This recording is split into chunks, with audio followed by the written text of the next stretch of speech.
Hello, my name is Andy Whiteaker from the Boys Turner Employment Group. This podcast was recorded at our recent training workshop called Managing Stress and Resilience.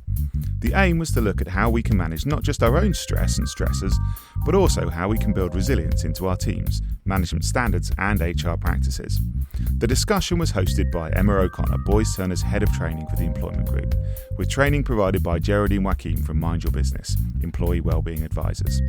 We'll hear from Geraldine in just a moment, but we started by asking Emma why the workshop was so important. What I really wanted to achieve from today's session was firstly raising awareness of the issue, but also understanding that unless we can look at the causes of stress, we can look at preventing stress, we are going to struggle to really deal with this as a workplace issue. And I think often we focus, particularly as I see in the day job as being an employment lawyer, I see the other end of this, where I see disputes and grievances and claims and tribunal claims around this issue of workplace stress and disability discrimination. And actually, when you go back in the chronology, you can see the signs where actually had somebody dealt with this and dealt with these issues early, then we would not have got into the situation where battle lines are drawn and you've lost that individual. Which brings me on to the next question, actually. In legal terms, for an employer, how delicate, how nuanced is this as a subject? So we talked about the Thriving at Work report, and we actually talked... Sorry, what's the Thriving at Work report for those who don't know? So this was an independent report that came out, which really looked at how employers can support their people and, as the title says, really thrive at work. And what we learned was that actually good work is good for us. And actually stress, we all need stress to get us through the day, to get us out of bed, to get us to do day-to-day activities that we have to do. But then there's this tipping point. And I think there's this sort of tipping point where the law sort of kicks in as well. And really then you're looking at, okay, when does stress move from being managed into something which becomes... a condition, a mental impairment for want of a better expression. And that's what the disability laws, the Equality Act, tells us that we have to focus on. And that's really that sort of delicate balance between somebody being able to manage and somebody who can't. Something also that you mentioned was we have to know our people and know our teams. Enlarge on that for me, please. Yeah, it's a big sort of, bugbear of mine and something that I talk a lot about in the manager training that I do, that we have to move from this sort of reactive way of dealing things to actually sort of being that proactive manager and, knowing your teams, being able to spot when there's changes in personality or behaviour, spotting someone who's maybe sending emails really late at night or really early in the morning. We talked about presenteeism. We talked about people not taking their holidays. So there are signs that are out there for employers and managers to be able to pick up on and then be able to be proactive and signpost and give people the support they need so we don't end up in situations where people are having to take time off and people can't return to work. It was Geraldine Joachim leading the talk today, but it wasn't a monologue, was it? There was plenty of input from the attendees. Can you give me an idea of some of the issues that were raised, some of those that you found particularly interesting? Our audience today was mainly HR professionals, and what I picked up was actually quite a common issue that I hear from HR clients is that HR treads a very interesting path, if I to sort of describe it as that, where they wear lots of hats, and often they are the good cop and seen as the bad cop as well. And actually, it's hard for HR to be that friend, to be that person, but also they are there to ensure that the correct processes are followed, the correct behaviours are being encouraged. So yeah, it was quite interesting to hear how the delegates trod that difficult track. Since you've started your career, how would you say employers' attitudes have changed towards stress in the workplace? Well, I think attitudes have definitely changed, and I think that's partly through the law, in the fact that we've had specific protection under the Disability Discrimination Act since 1995, and then in the Equality Act since 2010. So the law has certainly placed an emphasis on supporting our individuals. But then I think social attitudes have changed as well. So I think it's been twofold. Overall then, what advice would you give to employers? Well, the advice is limitless, really. But if I could break it down into sort of top tips, I think the main ones would be keep an open mind, don't make judgments, listen. We talked today about, one mouth, two ears for a reason. Know your policies and your processes and follow them. Also know where the law has an impact and what the legal ramifications and risks are. Take advice, whether that's from your lawyers, from doctors, from occupational health. You're not expected to know everything. And I think the main takeaway is be kind and treat others how you would want to be treated in this situation. So remember that we are all human. What makes events such as today's so valuable? I think it gives HR professionals, health and safety experts, I think it gives individuals the opportunity to have some time and space away from their desks, away from the day job, to really focus on what is, in my mind, a really key issue and a key part of our wellbeing strategy.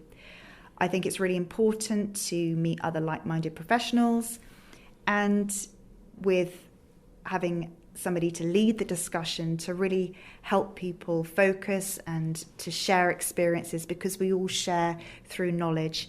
So raising awareness, a chance to meet others, and really an opportunity to focus away from the day job. And there are always plenty of events that Boys Turner are putting on, apart from this, aren't there? Oh, absolutely. Not only do we run events from our offices here, we run training for managers, boards, HR teams, your wider employee populations, be that face-to-face training, webinars or e-learning. So there's lots of opportunities to share the knowledge and really raise awareness of these important issues.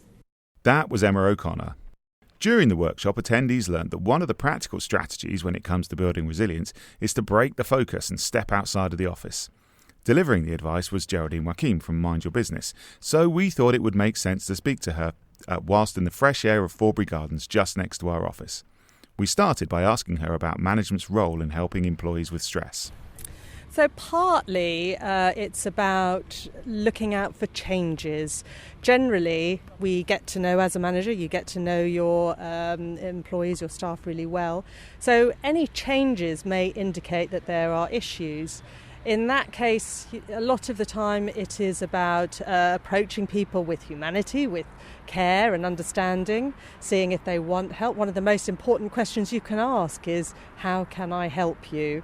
It's about making sure that they are at their best, their capacity is high so that they can perform well, but it's also about the human side of things. It's making sure that the people that you have working with you and for you are in a really good place, because ultimately, yes, you want your business to thrive, but you also want your people to thrive too. So we are going to kick off by looking at managing stress and building resilience in the workplace. So when you see how much we're going to cover, it's a lot. So this is very much an overview of it all. And really it's about having a better understanding of what stress is, how it affects us. At the end of it, I'd like you all individually to have really good strategies, because whilst you want to look after the people under you, you're also a person too, and you also need to look It's after quite a yourself. delicate situation for employers to manage, isn't it? It is, because you have to deal with individuals. Not everybody wants to bring their personal lives or their mental health into the workplace. Other people want to overshare with some of the things that they bring in.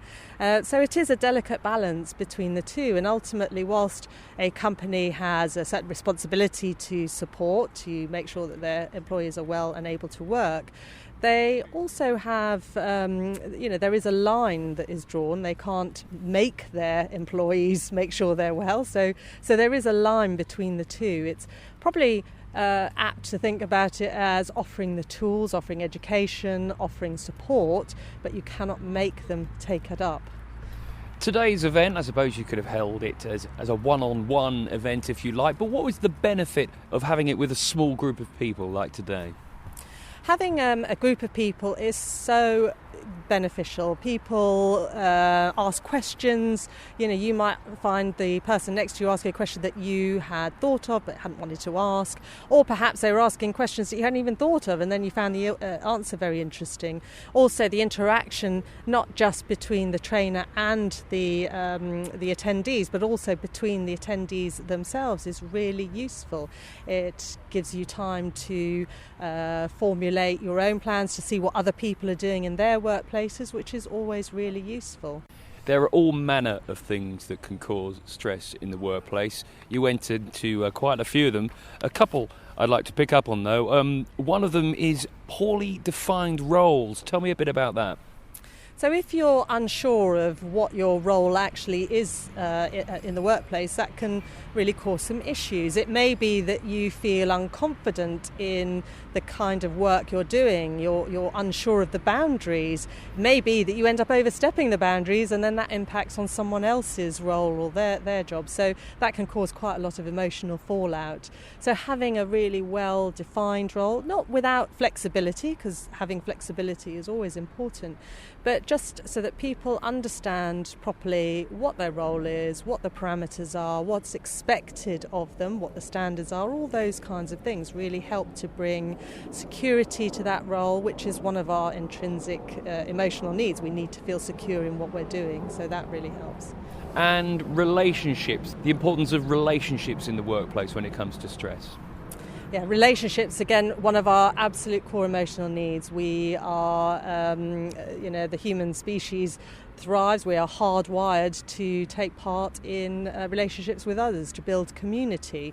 So making sure that you have good relationships with at least most of the people around you. Nobody expects everyone to get on with everyone all the time, but if you have good relationships with some of the people around you, that really helps to make it a much more positive, nicer place to be in.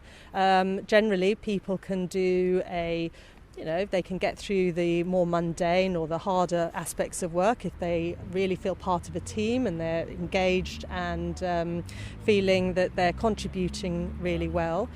It's very difficult to feeling that engagement and that contribution level if the people around you aren't really along the journey with you. Can not enough stress in the workplace be an issue? Yes, it can be, because we as humans thrive on stress. We need a certain amount just to get us out of bed in the morning. It's the thing that pushes us onwards and upwards, that causes us to chase after new clients, to get deals done, to get through deadlines. It's certainly something that we can thrive on. It's only when it becomes too much or prolonged that it can become a problem. All this stuff that goes on. Breaking your focus, if you're in the middle of something deep and you need to concentrate, often the best thing you can do for yourself is to give yourself a bit of headspace, to go outside. There are trees out there. See a bit of nature, see some blue sky, have a 5-minute walk. We are out in the air at the moment. I already feel that my resilience to my working life has doubled. But what else can one do to build resilience? So resilience is really that ability to rise up to challenges. It's about coping with problems, but beyond that, it's also about growing. It's about expanding within it. So that sense of resilience feeds into how adaptable you are, how flexible, how mentally strong you can be, and you, in order to do that, in order to become resilient, you do need to go through things like failure, knockbacks. You do need to have a certain amount of stress in your life. You need to be able to cope with it and understand it, and you need to learn from all of those experiences, the good and the bad, and we particularly learn well from our mistakes, so those are important too. Is there one thing that you'd like people to remember when it comes to managing stress and resilience in the workplace?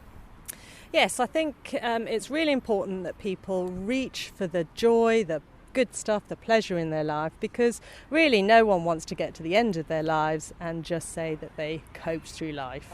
That's not very glamorous. It doesn't sound like much fun. So thriving in life is really where you want to be. There's a lovely quote from John Kabat-Zinn, who is the father of mindfulness. You can't stop the waves, but you can learn to surf. And that's what we need to do. It's lovely, this idea that we just stay on top of it, we roll with them. Geraldine Joachim from employee wellbeing experts Mind Your Business.